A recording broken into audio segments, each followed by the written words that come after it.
Hey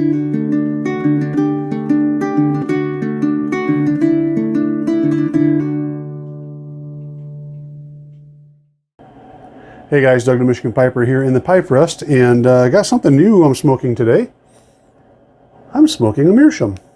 I bought this in Florida, and it's not a high end. Obviously, I don't even know if there's a brand on it or anything.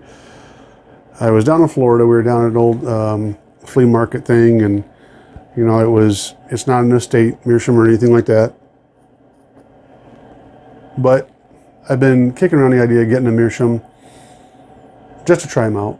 And I saw this one down there, and I think it was 30. I was like, well, I'll give it a shot, So this is the second time I've smoked it. First time, I like the way they feel. It didn't come with a case or anything, but no, I like the way it feels. It's really smooth, and in Michigan this time of year, your hands get really dry, so it makes it a little slippery, just because everything's so dry. But now we'll see how it smokes, and I don't have really a verdict. Of course, you guys know I like that shape. So in it, I am smoking some. I think it's Traverse City Cherry. I think it's number 5 from Mason Edwards in Ann Arbor, Michigan. I don't have the other one around here to tell you for sure what the number is, but I know it's Traverse City Cherry. Not bad. I'm not a big cherry blend smoker, but every once in a while I like it. And Mama's home tonight, so I wanted something that was a little bit more aromatic to smoke.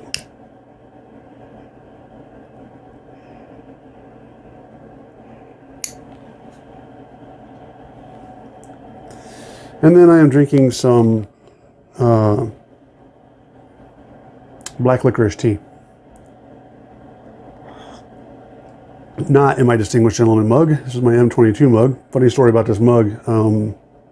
I saw a friend of mine had it, and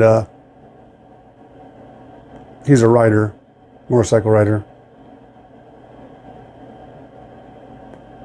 which I am, at least up until spring. I'll tell you about that here in a little bit, hopefully, if I remember. But he had one of these mugs on his counter, and I'm like, what's that? He goes, oh, it's M22. It's a beautiful road to ride. And I'm thinking this mug was because, it's a motorcycle route, and you got to get the mug. So I went up there, 1, to ride the roads, and 2, to get the mug.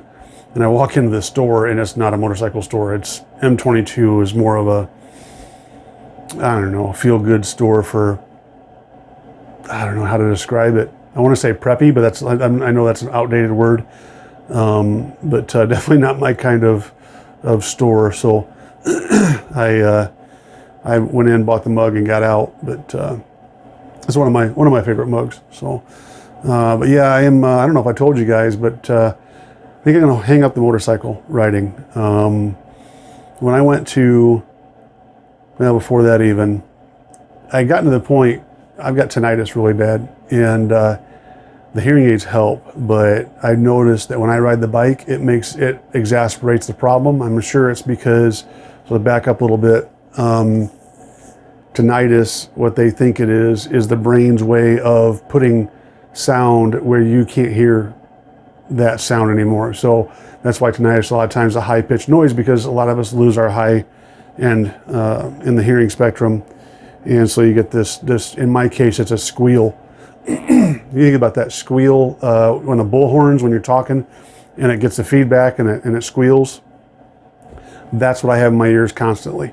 It's just sometimes it's worse, sometimes it's better. So having said all that, I told you all that to tell you that when I ride the bike, it exasperates that problem. And now that I have the hearing aids, it's one more thing along with the glasses that I got to take off to get ready, and then put in my pocket, and hopefully I don't smash them or whatever, or lose them. And it's getting more of a chore to get on my motorcycle than it is an enjoyment. And then when I get back, I pay for it for up to 3 days. So as much as I love riding my motorcycle, it's probably going to get sold in the spring, and I'm probably going to use that money to buy some forging equipment. So it's sad, but I can still forge. So.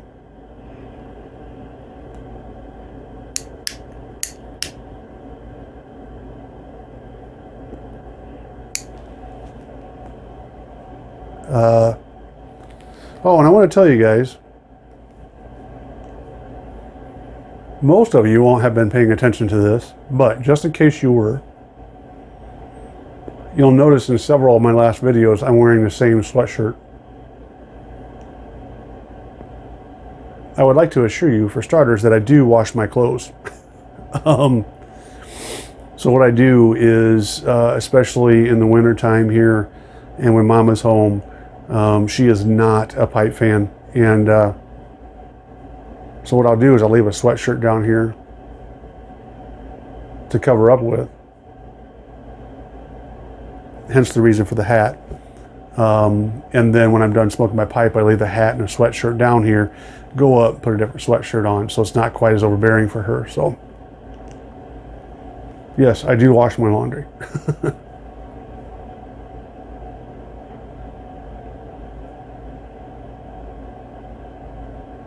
Other than that,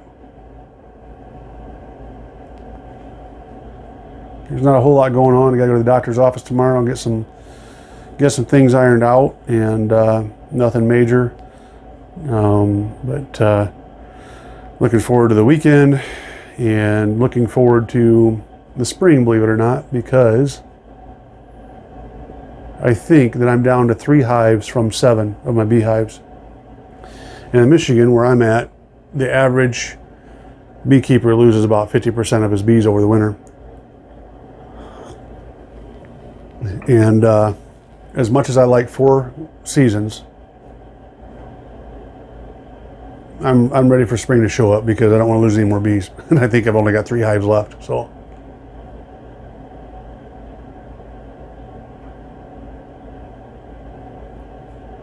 We'll see, but in the meantime, everything else is going well. I just want to give an update to you guys. I know I've been kind of punching out the man videos. Let me know what you think about those. I haven't gotten a whole lot of comments on those. I don't know, excuse me. I don't know. My hope is that it's making people think, and then they click off of it and they're thinking about what I said and not about commenting. Or maybe it's just like, man, I can't wait till Doug's done with the series. I don't know. I'm going to do it either way. I mean, like I've told guys before, you do you on your channel, and if people don't like it, they won't watch. But I would like to know, it's, I get some feedback, but not nearly as much as I normally get, and it kind of makes me wonder if it's not as well accepted, or if it's just, guys are thinking.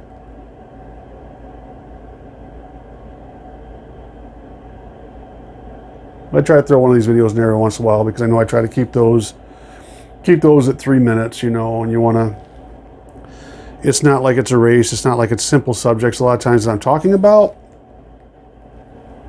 but at the same time,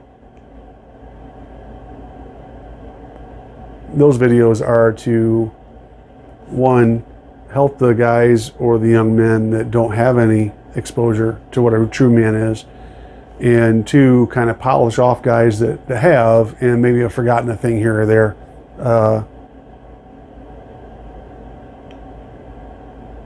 And again, I do not consider myself the resident expert on what it means to be a man. I just know what has and hasn't worked for me, and what I have and haven't learned. So that's what that's all about. Like I said, if I could help just one kid, in this upside down world we live in, it'd be great.